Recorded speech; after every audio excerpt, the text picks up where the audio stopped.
যেই শেখ মুজিব বিরোধী দলের রাজনীতি করছে, যেই শেখ মুজিব 14 বছর গণতন্ত্রের জন্য লড়াই করে জেল খাটছে, সে 73-এর নির্বাচনের পরে বলতেছে দেশে কোনো বিরোধী দল নাই। এই 5 আগস্টের পরে দেখা যাচ্ছে যে আওয়ামী লীগ ছাড়া মুক্তিযুদ্ধের চেতনা নিয়ে কেউ কথাও বলে না। তিনি সাডেনলি এই জুলাই আগস্ট মাসে এসে বুঝলেন যে বাংলাদেশে সংবিধান লঙ্ঘিত হচ্ছে, সংবিধানের অনেক ক্ষয়ক্ষতি হচ্ছে, সংবিধান থাকবে না। উনি 16 বছরে এতগুলো জাতীয় নির্বাচন, স্থানীয় নির্বাচন ম্যানিপুলেশনের সময় ওনার মাথায় কি এটা আসে নাই যে বাংলাদেশে সংবিধান ক্ষুণ্ণ হচ্ছে? বাংলাদেশে 800 আয়নাঘর হবার পরে কি ওই লতিফ সিদ্দিকী, জেরাই খান পান্না, এই যে মুক্তিযুদ্ধ ব্যবসায়ীরা আছে, প্রফেসর কার্জন, তাদের মাথায় কি কখনো আসে নাই যে আমাদের মানবাধিকার লঙ্ঘিত হচ্ছে? গুম, খুন, হত্যা, গণহত্যার পর গণহত্যা হয়েছে গত 16 বছর, massacre after massacre, genocide after genocide হয়েছে। ওনাদের তখন কি মনে হয় নাই যে বাংলাদেশে সংবিধান লঙ্ঘিত হচ্ছে? ওনাদের মনে হয় নাই যে ক্ষমতার উৎস জনগণ বলবার পরেও বাংলাদেশে সেই জনগণকে আওয়ামী চেতনা দ্বারা আবৃত্ত করে রাখা হয়েছে? ওনাদের মনে হয় নাই যে শত শত বিলিয়ন ডলার প্রতি বছর লুটপাট হচ্ছে কিন্তু সংবিধান লঙ্ঘিত হচ্ছে? ওদের কাছে মনে হয় নাই?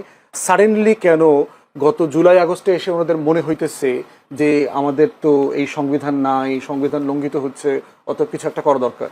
প্রশ্ন হচ্ছে এইটা হইল প্রপার চেতনা ব্যবসা, এবং চেতনা ব্যবসা করে নগদে তারা ধরা খাইছে।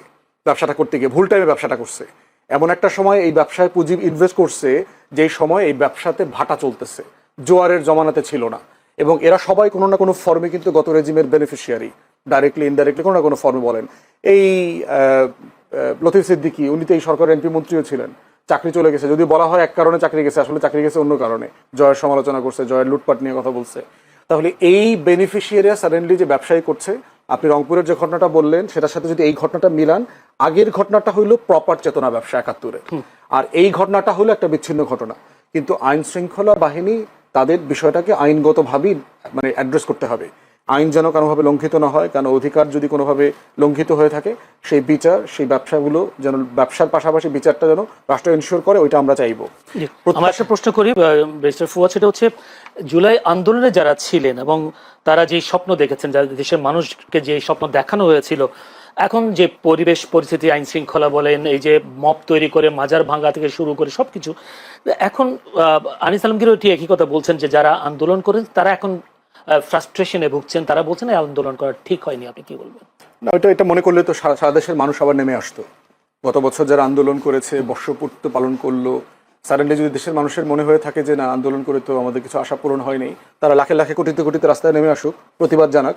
গতকালকে আপনি একটা জরিপ দেখেছেন, ইনোভেশন একটা জরিপ করেছে, সেইখানে একটা মানে মানে ম্যাসিভ মেজরিটি বলেছে যে এই সরকারের উপর তাদের আস্থা আছে, তারা নির্বাচন চায়, ফেব্রুয়ারিতে নির্বাচন দেখতে চায়, ভোট দেখতে চায়। ওভারঅল এই সরকারের উপরে যে কনফিডেন্স লেভেল, সেইটা নষ্ট হবার মতো কোনো ঘটনা ঘটে নাই এখন পর্যন্ত। প্রত্যাশা এমন একটা জায়গার একটা কন্টিনিউয়াস প্রসেস। আনিস ভাইদেরকে মাথায় রাখতে হবে, আওয়ামী লীগ গত 16 বছরে যা যা ধ্বংস করে দিয়ে গেছে, সাডেনলি 1 বছর 13 মাসে এসে তার প্রত্যেকটা ভবনকে উচ্চ স্কাইস্ক্রাইপার বানানো সম্ভব না, এটা প্র্যাকটিক্যাল না।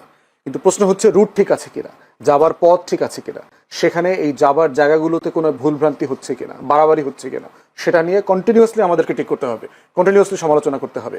কিন্তু আপনি যদি বলেন যে আমার আমার আমার আমার হাজার হাজার লক্ষ লক্ষ এমপ্লয়মেন্ট কেন হচ্ছে না, আপনি একটা ইকোনমিকে ধ্বংস করে মাটিতে মিশাই দিয়ে গেছেন, আর মিশানোর পরে আপনি দাবি করছেন যে কই আমার এখানে জব হচ্ছে না কেন?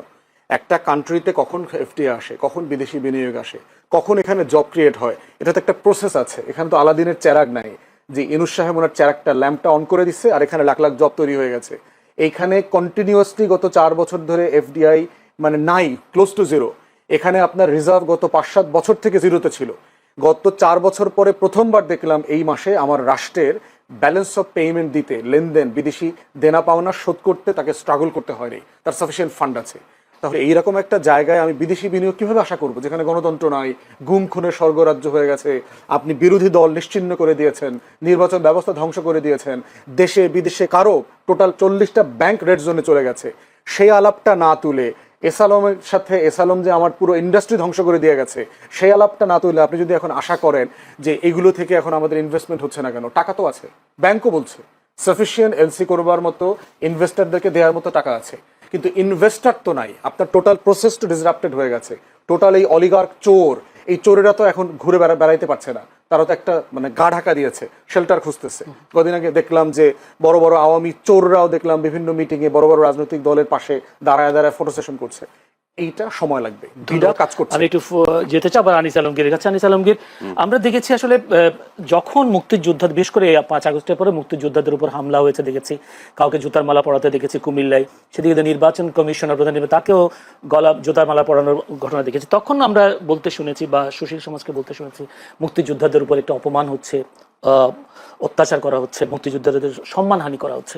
কিন্তু আমার প্রশ্ন হলো যে 2014, 18, 24 সেই নির্বাচনগুলোতেও তো মুক্তিযোদ্ধারা ছিলেন, তারাও নির্বাচিত হয়েছেন। তারা কি কখনো বলেছেন যে মুক্তিযোদ্ধারা এই কাজটা অন্যায়? ওরা দলগতভাবে হয়তো বলেনি, কারণ তাদের তো বড় ধরনের কোনো সংগঠন নয়। যে মুক্তিযোদ্ধা সংসদ যেটা আছে ওটা তো একটা দলীয় দালাল সংগঠন, আপনি নিশ্চয়ই জানেন। এটা বিএনপি আমলে বিএনপির গান গায়, আওয়ামী লীগ আমলে আওয়ামী লীগের গান গায়, এবং নেতৃত্ব তারা সেভাবে নির্বাচিত করে। এখন ডক্টর ইউনূসের গুণগান গাচ্ছে, এগুলোকে ওইগুলারই দিয়েছে। সো আপনি যদি সংগঠনগতভাবে বলেন তাহলে নাই, কিন্তু ব্যক্তি পর্যায়ে তো অনেকে ক্ষুব্ধ, ব্যক্তি পর্যায়ে তো অনেকে শেখ হাসিনাকে পছন্দ করেন নাই, এরকম রাজনীতি উনি কেন করছেন, ভোটাধিকার কেন খর্ব করেছেন, এগুলো তো আছে। এবং মুক্তিযোদ্ধাদেরকে যে যে 5 আগস্টের পর যেভাবে সারা দেশে টার্গেট করে নির্যাতন করা হচ্ছে, টার্গেট করে মুক্তিযুদ্ধের ইতিহাসকে বিকৃত করা হচ্ছে, টার্গেট করে 5 আগস্টের পর 5 আগস্টের পর থেকে, এবং মুক্তিযুদ্ধকে 2.0 নাম দেওয়া হচ্ছে। তো সবকিছু তো একটা চক্রান্তের মধ্যে হচ্ছে যে স্বাধীনতা 71 সাল মুছে দিতে হবে। এখন নতুন স্বাধীন হয়েছে, আমরা নতুন করে 47-এর পরে আমরা স্বাধীনতা পেয়েছি। সো নতুন নতুন ন্যারেটিভ তৈরি হচ্ছে। তো এগুলাতে মুক্তিযোদ্ধারা ক্ষুব্ধ বা মুক্তিযুদ্ধের সপক্ষের লোকজন ক্ষুব্ধ।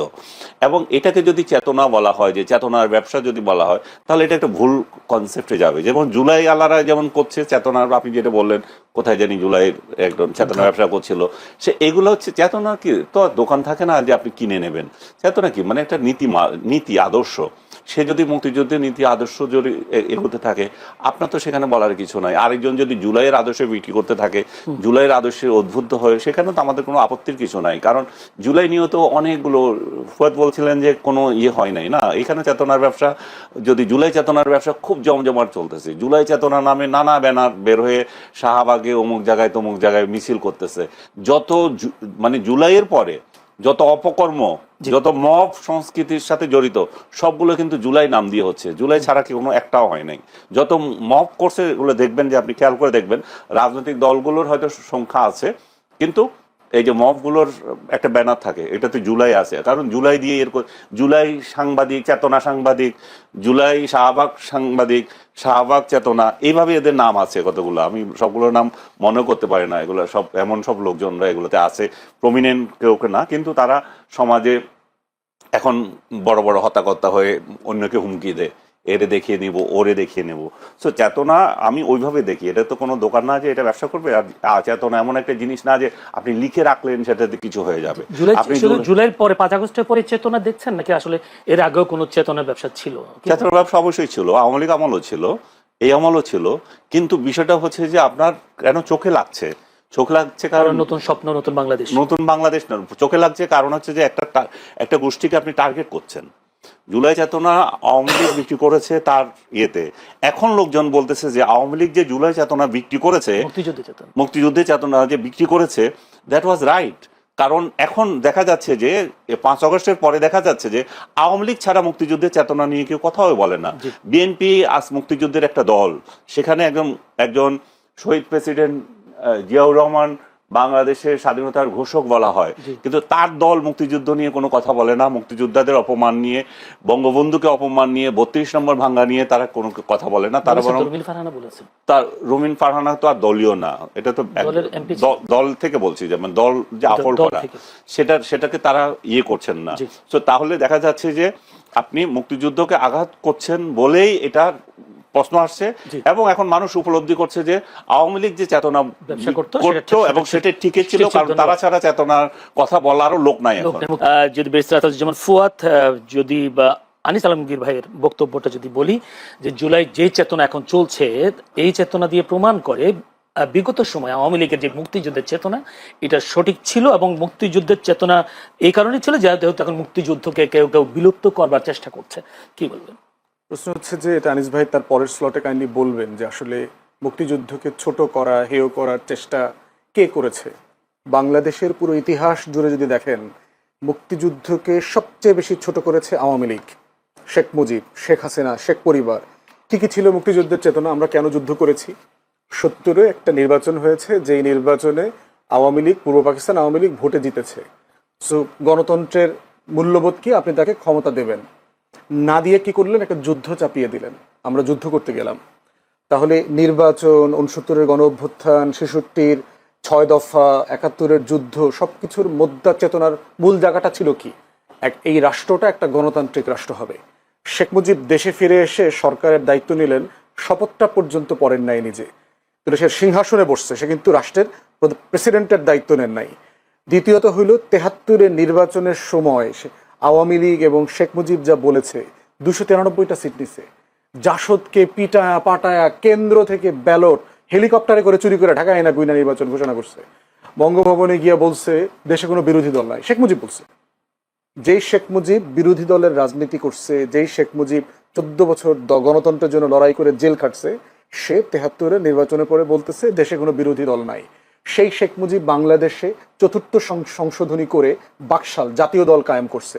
সেই শেখ মুজিব বাংলাদেশে সকল পত্রিকা গণমাধ্যম নিষিদ্ধ করে দিয়েছে। সেই শেখ মুজিব দেশের সকল রাজনৈতিক দল বিলুপ্ত করে দিয়েছে, ইনক্লুডিং আওয়ামী লীগ। আওয়ামী লীগকে সে বিলুপ্ত করে দিয়েছে। তাহলে যেই কারণে আমরা 6 দফাকে আমাদের মুক্তির দলিল বলেছিলাম, যেই কারণে 69-এ গণ অভ্যুত্থান হইল, যেই কারণে পূর্ব পাকিস্তান আওয়ামী লীগকে 70-এর নির্বাচনে মানুষ ভোট দিল, যেই কারণে আপনার 71-এ যুদ্ধ হইল, লড়াইতে এই তাজউদ্দিনের প্রবাসী সরকার সবাই মিলে যুদ্ধ করলো, তার প্রত্যেকটা ফাউন্ডেশন স্টোনকে এই শেখ পরিবার, শেখ মুজিব, আওয়ামী লীগ ধ্বংস করে দিয়েছে 72 থেকে 75-এ। ঠিক একই